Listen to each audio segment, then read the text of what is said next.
All right, let's get straight to it. Today we're changing the brake line on a 2001 Chevy Tahoe. This is what your part should look like as far as your new part. This is the old part that we're changing. Go ahead and take a good look at it and make sure that this is the part that you need to change. This is where it ends. This is where you follow the line here, and this is where it starts. Take a look at my new part. This is where it ends, and follow the line, and this is where it starts. And I know I have the same exact part.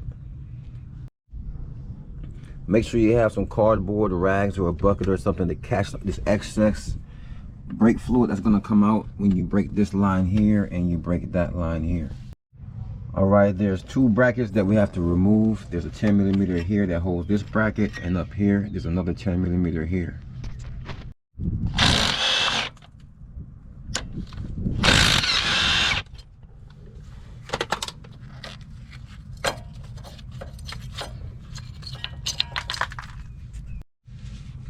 We need to remove this tab out of this bracket here.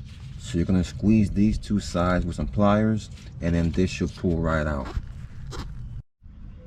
All right, folks, so I want to lose as less brake fluid as possible in my system. So I'm going to actually install the new line first before I break these lines. That way I can get these lines disconnected and the new lines reconnected as fast as possible. Okay, so that you better understand what I'm saying, this is my new part. The old part is just sitting loosely. The old part is still connected, but I have my new part ready to go on both sides. See, I have the new bracket here, the old bracket's loose. The new part's ready to go, and the old part's ready to take out. So I'm going to go ahead and break this line here. This is a 14mm on top. It shouldn't spin because it's still bracketed here, but if you need to grab it underneath, there's a 14mm underneath as well. So let's go ahead and break this line, and immediately we're going to remove that 14mm screw, well, bolt, and we're going to install our new line. And before we even do this part, we're going to install our new line here.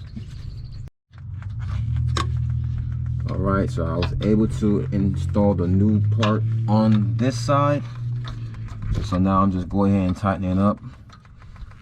And you can see I got it all the way on the wall with the bracket there.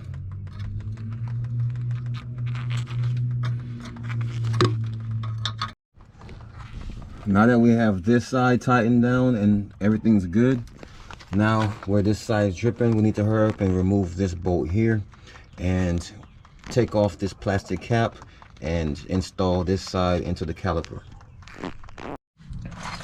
All right, we have the new part on. We can take the old part, toss it in the trash, and now this part here is clipped into the new bracket. All right, now everything is done. We have this side bolted on, we have that bolted on, this bolted on, and of course we have our lines connected there and a line connected there. So that's part one of the job. Now it's time for part two, which is to bleed this brake, but we're only going to bleed this side because this is the side that we broke the line on. A quick explanation of how to bleed this. It's gonna be the easy way. Basically, you're gonna get a vacuum line and put right here on this tip. That's only for if you don't want to make a mess.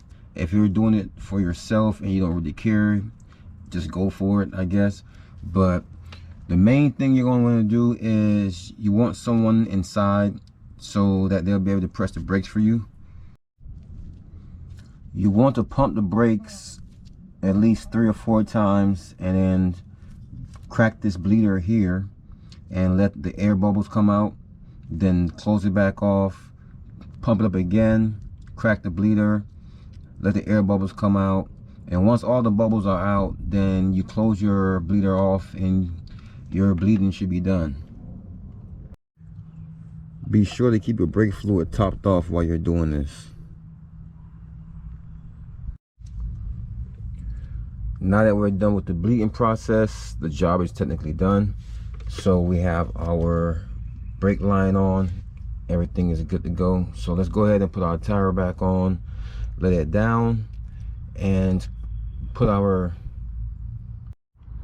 and that pretty much wraps it up, guys. That's how you change your outer brake line on the 2001 Chevy Tahoe. You can do the same thing on both sides. If you liked the video, you thought it was helpful, be sure to hit the like, subscribe button. Also, if you feel this video saved you some money, don't be afraid to leave a little tip in the Cash App. The more reactions and support that I receive is the more content that I'll make.